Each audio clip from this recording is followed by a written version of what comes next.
Today in this video, I want to discuss something that's making me feel a tiny bit hopeful for Sonic's future. As a Sonic fan, this can only go so wrong, right? Jokes aside, it's been a while since the South by Southwest panel ended, and Sonic Mania is getting DLC and a physical release. Mania is also getting animated shorts. IDW's first Sonic comics are coming out in a matter of days.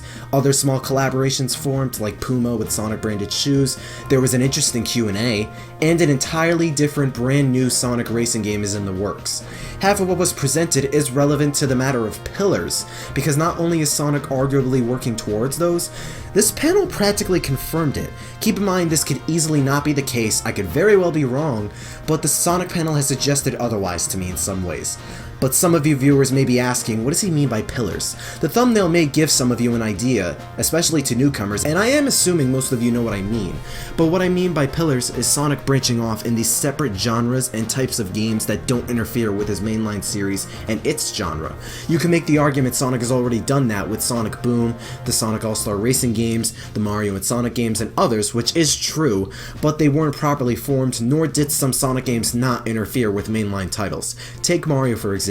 Mr. Video Game himself has thrived in a variety of different games and genres, and he's broken off into his own pillars as well. He's become a hit in his 2D games, is praised in his 3D games, holds a series of racing games, has a variety of sports games, an RPG series to some length too, and other spin-off games like the Olympics, Mario plus Rabbids, and others. Although any game outside the 2D and 3D ones are considered spin-offs, most of them do follow an established formula and visionary mindset. Most of these games evolve and improve upon past gameplay styles and formulas in each respective sub-series. In Sonic's case, we have seen Sonic try and follow in Mario's footsteps one way or another, and his main series hasn't followed a consistent path of games like Mario. He's gone from a 2D platforming adventure to 3D platforming adventures, to a 3D shooting platform adventure, back to 3D, then to a boosting beat-em-up hybrid, to just the boost, to having 2D gameplay and the boost simultaneously, a 3D adventure with a new style, and now back to the boost, and half of these games inhibit separate gameplay styles next to Sonic, all with varying design and boasting various results. Hell, halfway through we got a game that was supposed to be a follow-up to Sonic 3 and Knuckles, and that game came out after the boost was formed on console Sonic games. Sonic lacking consistent quality and a progressive mindset moving forward has been a common criticism this past decade.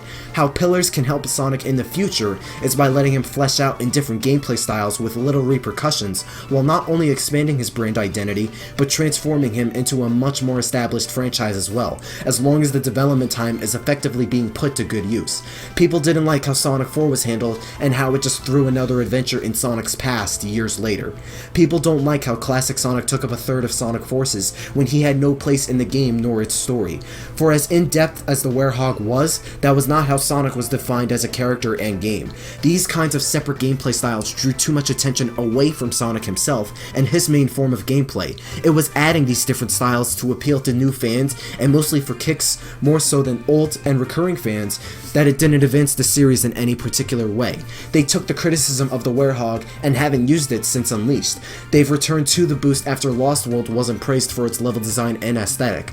But ignoring some spin-off Sonic games for a second, ever since Christian Whitehead was pulled in by Sega and made Sonic Mania, a classic Sonic game that's supposed to not only follow up after Sonic 3, but will define classic Sonic as a separate timeline, this helps streamline Sonic's overall brand. Now, programming one type of game is different from another. Programming a platforming game is different from programming a racing, sports, fighting, or puzzle game.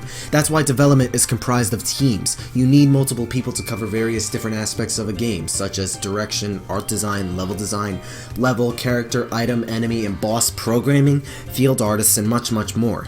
Sega has proven to be big enough to not just have people program other types of Sonic games, but to allow outside third-party teams to make some, and they have collaborated with multiple teams numerous times before. Sumo Digital has helped develop the Sonic and Sega All-Star Racing games, and both titles have received positive reception and positive sales. Sanzaro Games has made the Sonic Boom handheld games, and Big Red Button was developing Rise of Lyric. Sonic Mania was handled by a team of Sonic fans, as we all know. Sonic Team and Sega don't have to handle every single Sonic game they make. make. They have the connections and people to work with to expand the Sonic brand. The only issue, which is really what determines the future of the series, is the quality of those games, and Sonic's been fluctuating when it comes to that. To some length, I think we're good in a couple ways. Halfway through the Q&A of the Sonic panel, one of the fans actually did ask for the classic Sonic games to be kept under Christian's wing and remain in the 2D classic Sonic games, and for modern Sonic to be the modern Sonic games, with the adventure gameplay and even the boost gameplay, like plenty of other Sonic fans have been hoping for these last 10 years. He technically asked Aaron Weber and Iizuka if Sonic would be getting those proper pillars, and the sort of the answer? They've actually started doing that. Iizuka and the other officials at the panel said it takes 2 to 3 years to make a Sonic game, and they have multiple teams working on Sonic, and they are working towards that kind of structure I've suggested 2 minutes ago. Now that Aaron basically said Christian Whitehead and his dev team is theirs for 2D Sonic Mania-like games, this is the start of Sonic branching off and establishing his identity much more fluidly than before. After Sonic Mania and Forces, and classic Sonic being ripped from another dimension, fans hoped this would allow classic Sonic to live and breathe next to modern Sonic without interfering with each other and Sonic's identity. Now it really seems like we'll be getting more classic Sonic games with Christian Whitehead, Pagoda West Games, and Headcanon developing them. After all, we are getting more content for Sonic Mania, and given the immense success it has, this might prove effective beyond the realm of having good 2D Sonic games. The 2D games can now be fleshed out, and the 3D games as well can be given more time and focus by Sonic Team and live as separate entities. Hopefully this will be the end of seeing classic Sonic used as a crutch in modern Sonic games, but whether the adventure and boost games will coexist is up in the air. It's dependent on whether or not the current Sonic team is capable of creating good boost or adventure games, or they allow other teams to handle boost and or adventure games similar to how Christian's handling classic Sonic. Sonic Boom, being an entirely different separate world from the main Sonic series, is a lot more accessible with crazier, weirder, more outlandish ideas for Sonic to tackle, rather than letting his main games do so, and we've at least seen the handheld Sonic Boom games improve in quality. Fire and Ice was more well received and was held back to fine-tune and polish what was left of developing the game. The Sonic Boom series can hopefully be the experimental side and handle any crazy ideas Sonic's been ostracized for, considering it's a spin-off and open to more experimentation alongside other spin-offs. And lastly, this new Sonic racing game is likely the Sonic Kart of the series. It may take more pages from the Sonic and Sega All-Stars racing games. It is rumored that Sumo Digital is working on this new game, and despite how I feel about rumors, that really isn't far-fetched. From what's presented though, this is likely to be a Sonic-only racing game, like the Mario Kart games are mostly Mario-only racing games, unlike the previous Sega Sonic Racers, which had Sonic on the cover, but also threw in the rest of Sega's library and reminded people more of the IPs Sega stopped using. Between the amount of Sonic characters in the series and the vast amount of stages and zones they can pull, we could be looking at a pretty good Sonic racing game. They can reuse past characters like Mighty, Bean, Bark, Knack, and Ray again, Styx, Chip, Infinite, the usual Team Sonic, Rose, Dark and Chaotix, Silver, Blaze, Eggman, Eggman Nega, Chaos, Maria. There's a lot of ideas in terms of the roster, and Sonic's cast of characters has loads of fans. For stages and racetracks, Flying Battery, Emerald Coast, Seaside Hill, City Escape, Rooftop Run, Dragon Road, Crisis City, Tropical Resort, Death Egg. Hell, they can make entirely new tracks based off pre-existing stages like in the Mario Kart games.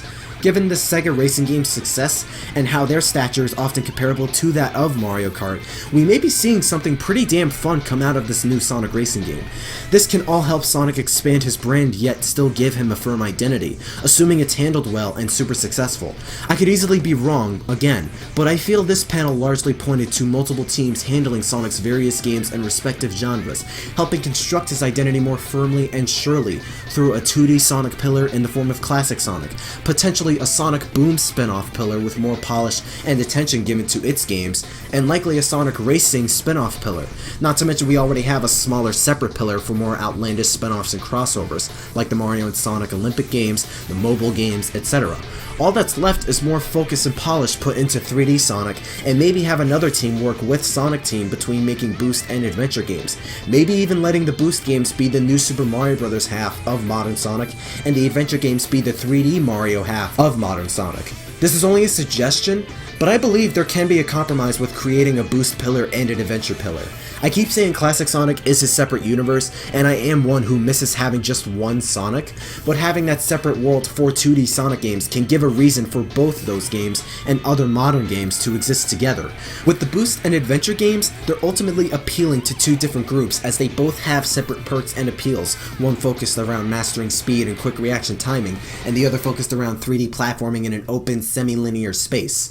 As long as there's heavy attention and time spent on creating these games, and there aren't that many dramatic changes that set the series back, it's not going to hurt Sonic, at least by that much, if they make adventure games alongside Boost games. The new Super Mario Bros. Games and 3D Mario games are examples of this, like New Super Mario Bros. And even Super Mario 3D Land and 3D World.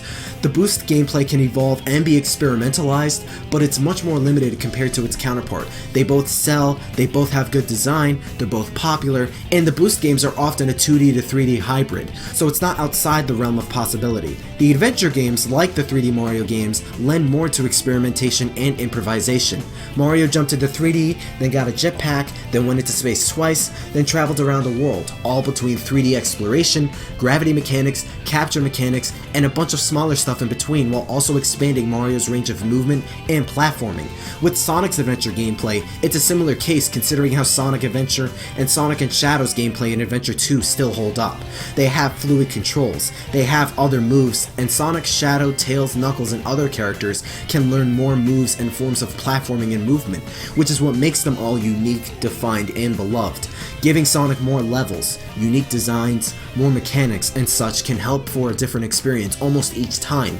The Boost games can be the 2D/3D modern Sonic games that serve to deliver high adrenaline, quick-time reactionary levels with long and explorative designs and elements, while the adventure gameplay can also serve as 3D modern Sonic games that serve to deliver fast, but more relaxing and firm stages with an emphasis on exploring and progressing through these larger sandbox-styled semi-linear levels.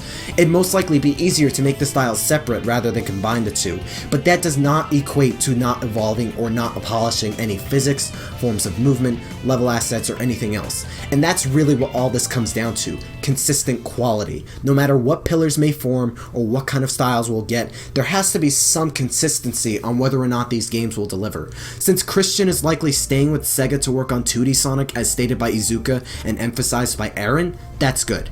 Assuming Sumo Digital is working on this new Sonic racing game, that's also great.